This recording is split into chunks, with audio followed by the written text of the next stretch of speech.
So yesterday we got yet another reveal from the upcoming FrostSpark mini expansion, and this time it was done by Dragon Tamer Blade. The card is Torval Extortionist. This is a 5-cost agility creature.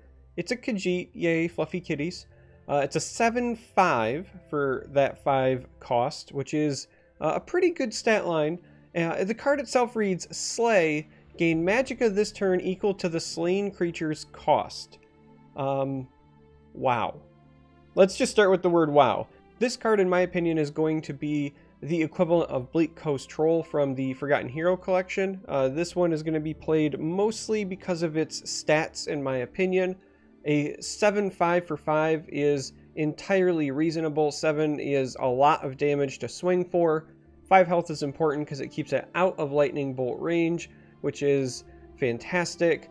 The other nice thing about this is it creates a bit of a double-edged sword. So I don't think this card is going to be used just strictly for the ramp the way that, say, Blackwood Distiller is. Blackwood Distiller gives you flexibility because you can choose to trade or you can pilfer if you really want to ramp. Blackwood Distiller is also more consistent because you do have those options, whereas this card, again, you can only get the ramp from the Slay. So while I don't think this card is going to be put into decks that are looking to ramp as like a consistent form of ramp, I do think this card is a fantastic play in tempo-oriented decks, specifically if you're thinking about lists that are active right now. I think Mid-Daggeth might consider running it, though they're pretty flooded at the 5 slot right now.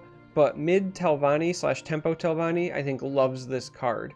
You're not really competing with a lot in the 5 slot to begin with. Yes, there's Cliff Racers, maybe Leaf Lurkers, things like that, but 7/5, again, is a big body, and when you play this card, if it does not eat removal, which is entirely reasonable, right? It might eat a Javelin or a Cast into Time, but if it does not eat removal, you're now putting your opponent in a very uncomfortable position because you are either going to hit them for 7, and that's a lot of damage, or if they do try to slow you down, or if you do make a trade, then this thing has the potential on the following turn, when you have 6 magicka available, of ramping you into some pretty significant cards that are traditionally reserved as finishers.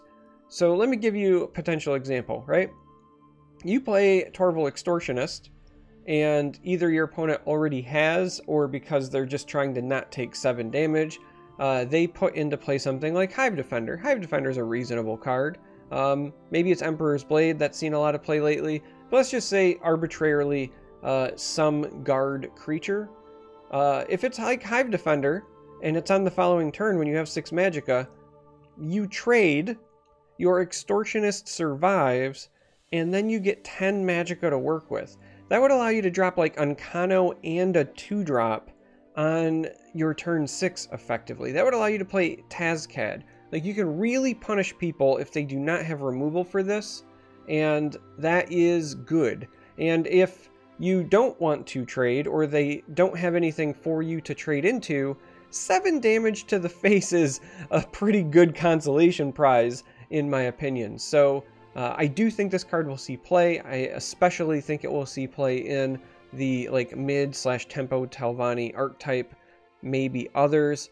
I kind of want to try it in a version of Scout. I really like the idea of using this card to potentially ramp into Blood Magic Lord, because again, Treeminder is one of those cards that kind of ebbs and flows with the meta, but I've been seeing a lot of Treeminder as of late, and so if they try to chump block this with the Treeminder, then again, you play this when you have 5 magicka, presumably on the following turn you have 6 magicka, and if this has to run into a Treeminder, then you can ramp up to 9 and play that Blood Magic Lord. So I want to experiment with this card. I think that it is very good for the cost.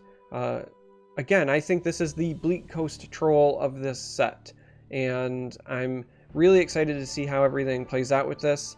I want to know what you think. Maybe you're less thrilled about this than I am. Maybe you're thinking about something that might gum up the works, you know, more than me, but there's everything to like about this card, in my opinion. The 5 health, again, keeps it out of lightning bolt range, makes it so that if you're playing this, in an uncontested lane, and then you pass the turn to your opponent who then gets 6 magicka. This survives Ice Storm. Like, it just checks a lot of boxes for me, but I want to know what you think. Tell me how you plan to use the card. Are you excited about it? Are there other archetypes you want to try? Maybe you want to throw this in mid-monk. Maybe you want to try this in some assassin build. Who knows? It's got a cool ability. It's got a big set of stats. I'm excited. And yeah, that's it. So thanks for watching, and until next time, may you walk on warm sands. Especially because, hey, this is a Khajiit.